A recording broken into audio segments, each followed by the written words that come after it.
আসসালামু আলাইকুম ওয়া রাহমাতুল্লাহি ওয়া বারাকাতুহু। এ হচ্ছে আমাদের পূর্ব বলাগাঁও শামসুল উলুম ইসলামী হাফিজা মাদ্রাসার নুরানি বিভাগের ছাত্র।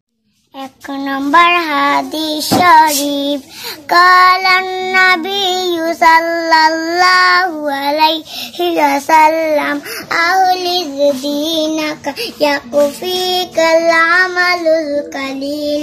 হাদিস শরীফের অর্থ তোমার ঈমানকে খাঁটি করো, অল্প আমলই নাজাতের জন্য যথেষ্ট হইবে।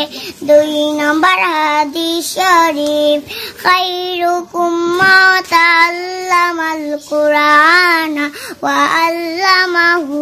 হাদিস শরীফের অর্থ তোমাদের মধ্যে সর্বোত্তম ওই ব্যক্তি যে কুরআন মাজিদ শিক্ষা করে এবং শিক্ষা দেয়। 3 নম্বর হাদিস শরীফ তালাবুল ইলমি ফারিদাতুন আলা কুল্লি মুসলিম। হাদিস শরীফের অর্থ তিনি ইলম তালাব করা প্রত্যেক মুসলমানের উপর ফরজ। 4 নম্বর হাদিস শরীফ আত-তুহুরু শাতরুল ঈমান। হাদিস শরীফের অর্থ পবিত্রতা ঈমানের অঙ্গ। 5 নম্বর হাদিস শরীফ মিফতাহুল জান্নাতিস সালাহ।